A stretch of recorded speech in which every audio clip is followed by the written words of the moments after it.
Fire signs, tignan po natin kung ano ang mensahe para sa iyo ngayong araw. Keep in mind po na ito ay general reading lamang, so hindi po lahat ay makaka-relate, so be open-minded. So, ang bilis ng araw, Friday na naman. So, tignan po natin, okay, ano ang mensahe for you. Spirit guide, mensahe natin kay fire signs, Aries, Leo, Sagittarius, Sun, Moon, Rising, and Venus ngayong araw na ito. Mensahe po natin, Spirit Guide. We have family, home, and commitment. So, marami ay pwedeng nasa bahay or ang priority nyo talaga ngayon is your family. So, parang bago kayo gumawa ng mga kung ano-anong bagay, unahin nyo muna yung family ninyo, asikasuhin yung family, tanungin, okay ba yung family members ninyo? Ayan po. Meron din dito pwedeng nagsisimula kayo ng pamilya. So, you're very committed with your family ngayong araw na ito. Meron tayo ditong surrender. Okay, meron naman dito pwedeng, ito yung hinihiling ninyo, fire signs. Ngayong araw, so specific na gusto nyo nang magkaroon ng pamilya, pero yung iba sa inyo pwedeng single pa rin hanggang ngayon. So, pwede, ito yung pinagdarasal ninyo. Ito yung iba sa inyo, pinagnonovena ninyo. Pero depende kasi iba-iba naman tayo ng mga pinapaniwalaan ng religion. So, yan po. Parang sinurrender nyo na kay universe. We have purpose. Na parang ituro sa inyo kung ano ba yung life purpose ninyo. Ano ba yung direction, diba? Ano ba yung buhay ninyo sa mga susunod na taon. We have remember. Ayan po. So, mukhang may mga taong babalik dito sa life mo. May mga taong makakaalala sa iyo ngayong araw. Or the way you make them feel. Yan. Yan yung pinakamahalaga. The way na kung ano ba yung pinaramdam mo sa mga taong yun. Mararamdaman at maaalala nila yan ngayong araw. So, mananariwa yung kanilang mga naramdaman. Okay, tignan natin kung ano pa yung mensahe for you. Spirit guide, ano pa po yung mensahe natin for fire signs, Aries, Leo, Sagittarius. Tignan natin. Spirit guide, what is family?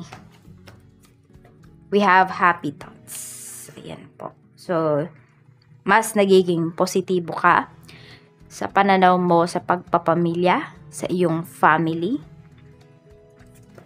We have water. Tingnan mo, water din to.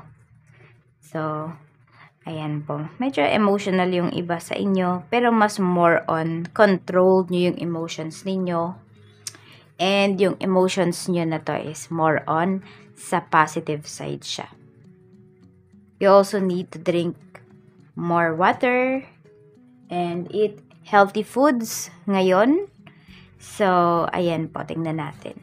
We have believe in yourself. Ito yun, no? Yung purpose ninyo sa mundo. Yung isa sa mga purpose ninyo.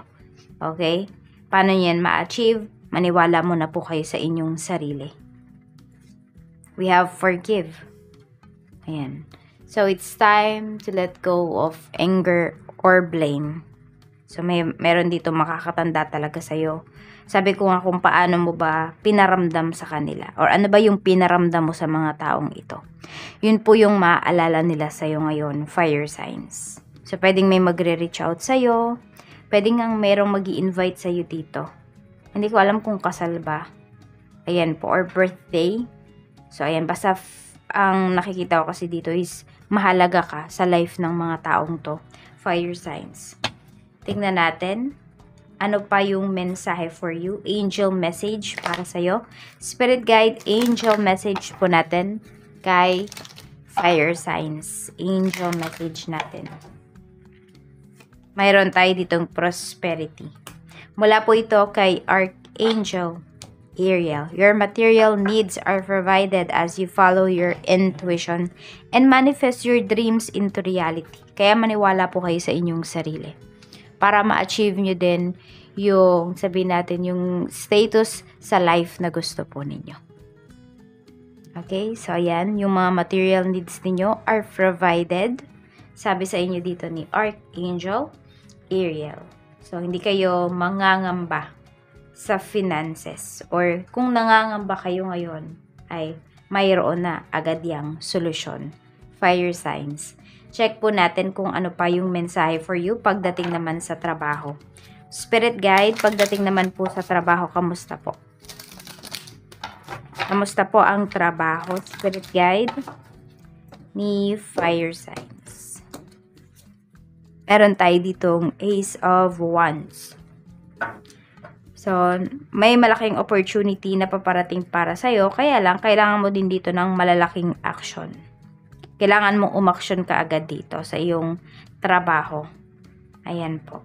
Nakita ko naman na you're very passionate ngayong araw na ito. And meron ka talagang pinagtutuunan ng pansin. So, meron ka pwedeng skills na hinahasa dito. Or meron kayo talagang tinatrabaho ngayong araw. Na need talaga is yung focus mo, your attention. Pwedeng may tinatrain ka din dito.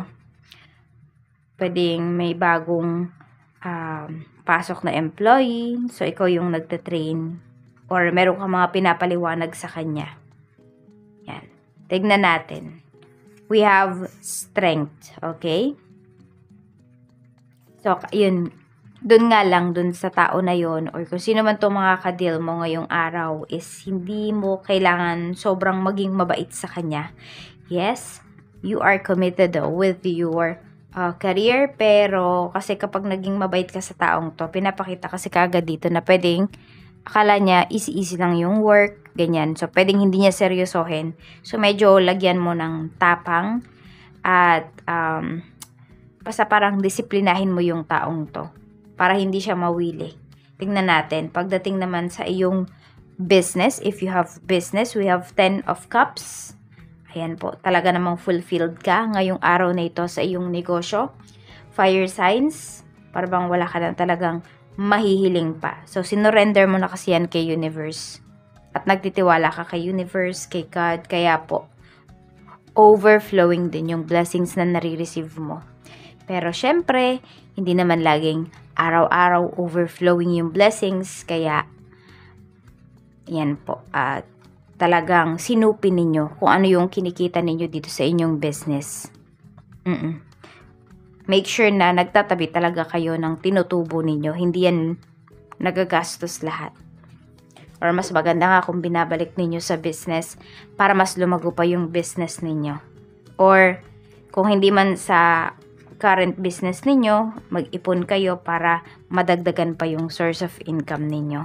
We have 2 of Cups. Ayan po. So, maganda rin yung mga makakadeal mo ngayong araw na ito. Napakadaling kausap and mga sabihin natin mga hindi perfect na tao ha, kundi perfect client, masasabi mo, kasi madaling makakausap. Talagang kapag nag-decide, yun na kaagad. Tingnan natin, pagdating naman sa pera, we have Page of Pentacles. So, kailangan mo magtiwala sa sarili mo. Mukhang meron kang kailangang pag-aralan dito, meron kang kailangang gastusan pagdating sa iyong sarili. So, baka may ma-discover ka na skills mo or meron kang balikan na skills. Yung iba naman po sa inyo pwedeng balik pag-aaral or yan yung gusto nyo talagang gawin, fire signs, bumalik sa pag-aaral. So, pwedeng ito ay pinag-iipunan nyo na ngayon. Meron naman dito magte-take ng exam or ayun, nagre-review yung iba sa inyo. So, medyo may gastos kayo dito or hindi lang medyo, magastos talaga ngayon. Fire signs.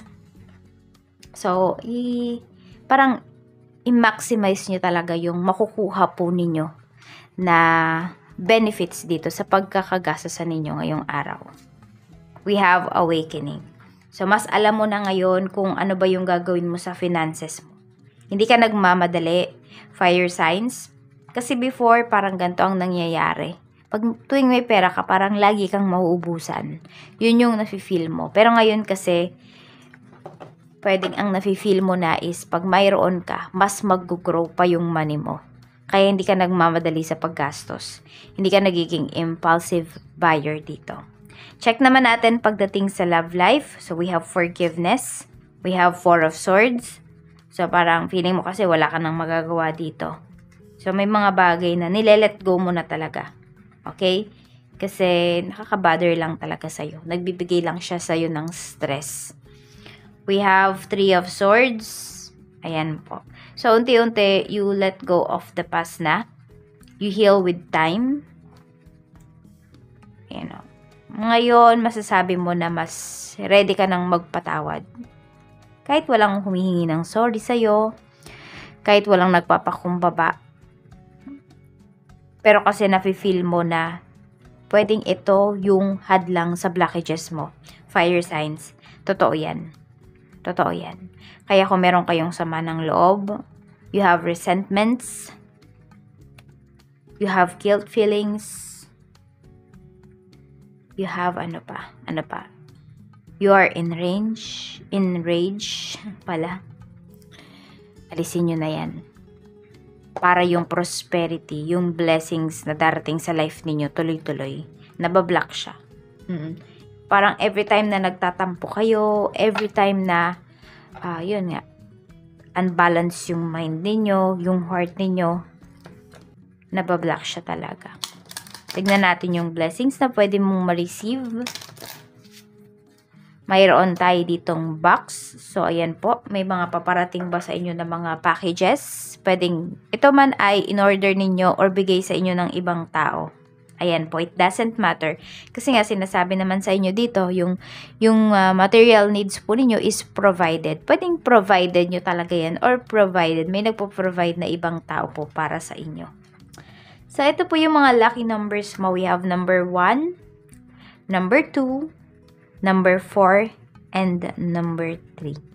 Maraming salamat, fire signs. Mag-iingat ka always and more blessings to come.